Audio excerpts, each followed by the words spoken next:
Bismillahirrahmanirrahim. Innal hamdalillah nahmaduhu wa nasta'inuhu wa nastaghfiruh wa na'udzu billahi min syururi anfusina wa min sayyiati a'malina may yahdihillahu fala mudhillalah wa may yudhlil fala hadiyalah. Asyhadu an la ilaha illallah wa asyhadu anna Muhammadan abduhu wa rasuluh amma ba'du. Sebelumnya perkenalkan, nama Ana Ari Hasanah dari HKI 3B. Di sini Ana akan menjelaskan kaidah-kaidah terkait nama-nama Allah. Langsung saja kita masuk ke kaidah pertama, al-qaidatul ula kulluha husna. Kaidah pertama, nama-nama Allah semuanya husna, yaitu mencapai kesempurnaan.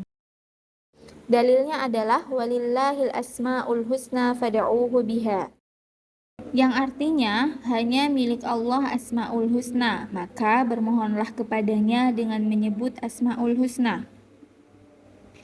Yang dimaksud dengan mencapai kesempurnaan adalah nama-namanya mengandung sifat-sifat sempurna tanpa adanya sesuatu kekurangan baik secara ihtimal atau takdir.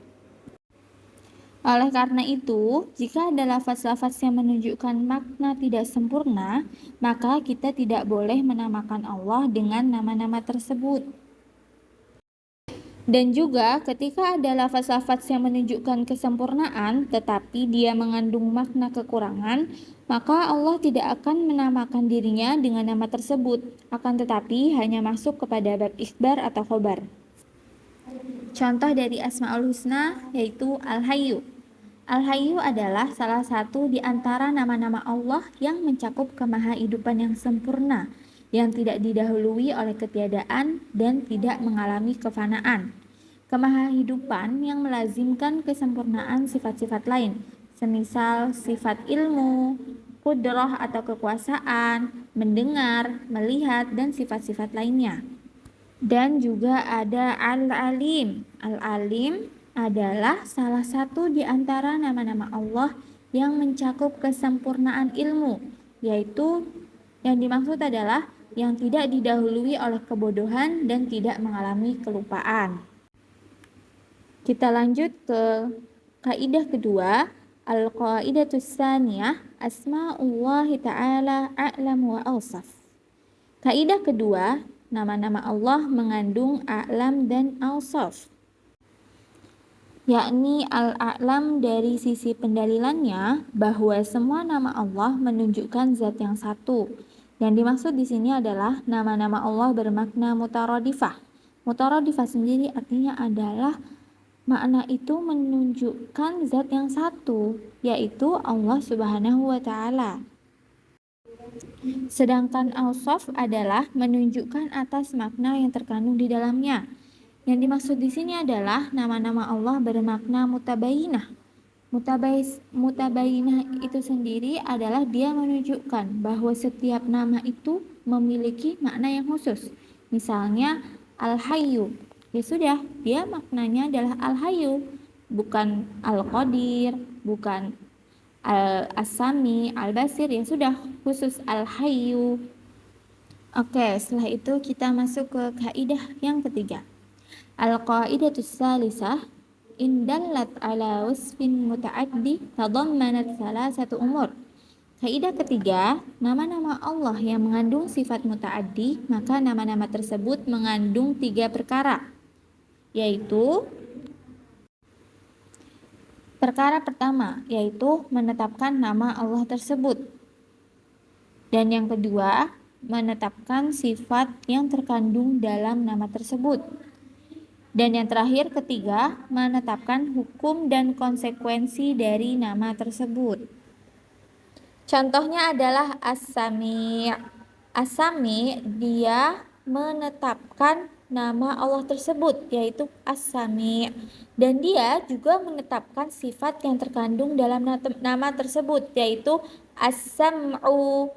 Dan dia juga menetapkan hukum dan konsekuensi dari nama tersebut, yaitu Allah bisa mendengar sesuatu yang rahasia.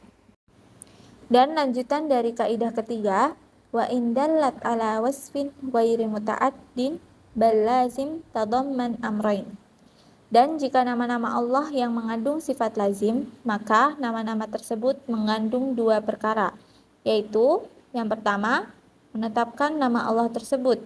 Dan perkara yang kedua adalah menetapkan sifat yang terkandung dalam nama tersebut. Contohnya adalah Al-Hayyu.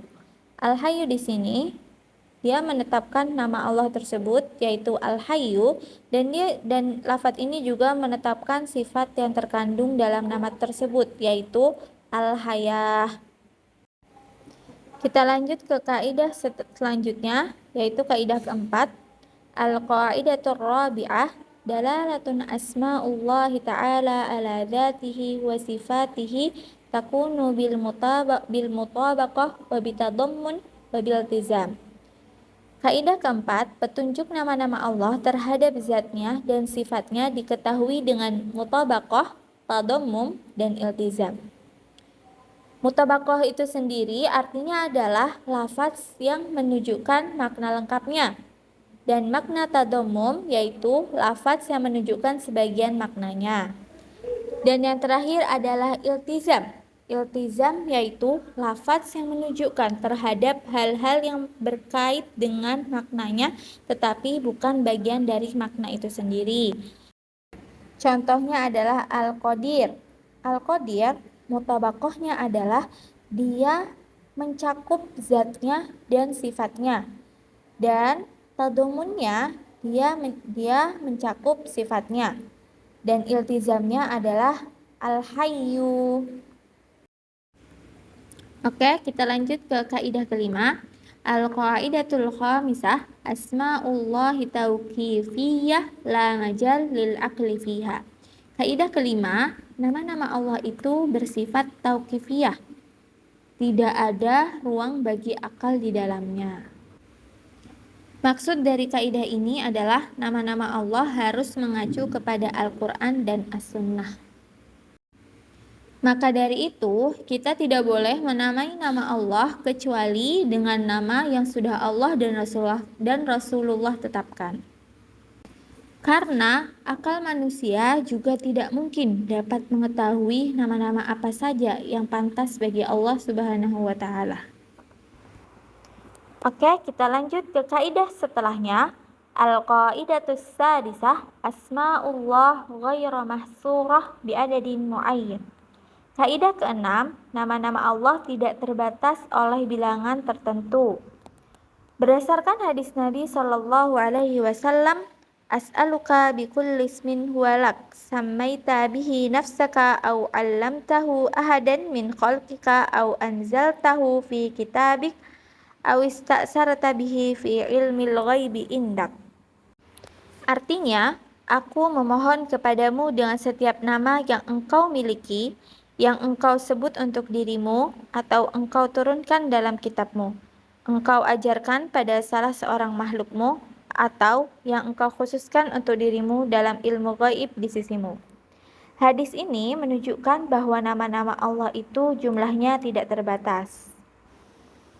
Adapun pada hadis yang diriwayatkan oleh Bukhari dan Muslim, innallaha tis'ah wa tis'ina isman mi'ata illa wahidan man ahsaha dakhalal jannah. Sesungguhnya Allah memiliki 99 nama, yaitu 100 kurang 1. Barang siapa yang menghitungnya, niscaya masuk surga. Pada kata ihsa, Ibnul Qayyim mengatakan bahwa yang dimaksud dengan kata ihsa itu ada 3 tingkatan.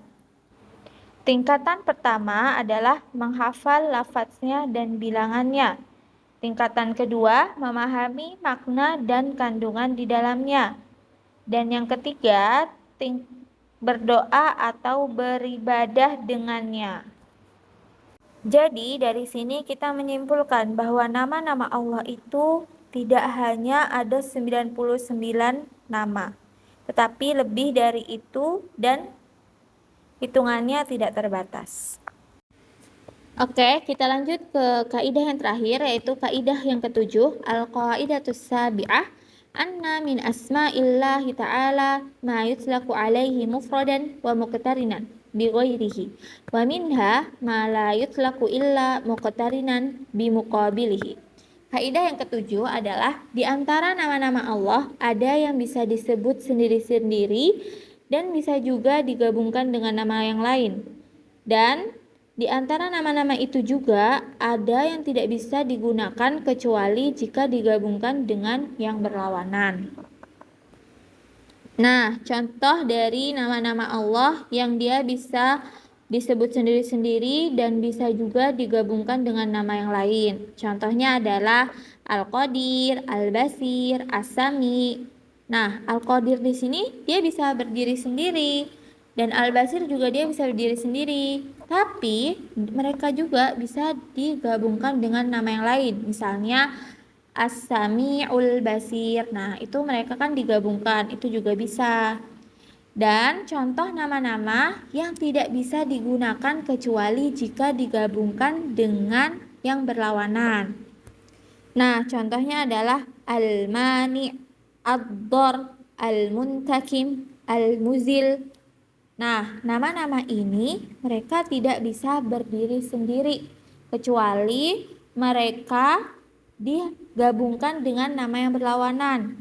Jadi misalnya contohnya adalah mereka digabungin menjadi Al-Mu'ti, Al-Mani, terus Ad-Dar, An-Nafi, terus Al-Muntakimu, Al-Af, terus Al-Mu'izzu, Al-Mudhil. Nah, begitu. Oke, sampai sini aja yang bisa Ana sampaikan. Apabila ada salah kata yang disengaja atau tidak disengaja, mohon dimaafkan. Ana ucapkan jazakumullahu khairan atas perhatiannya. Wassalamualaikum warahmatullahi wabarakatuh.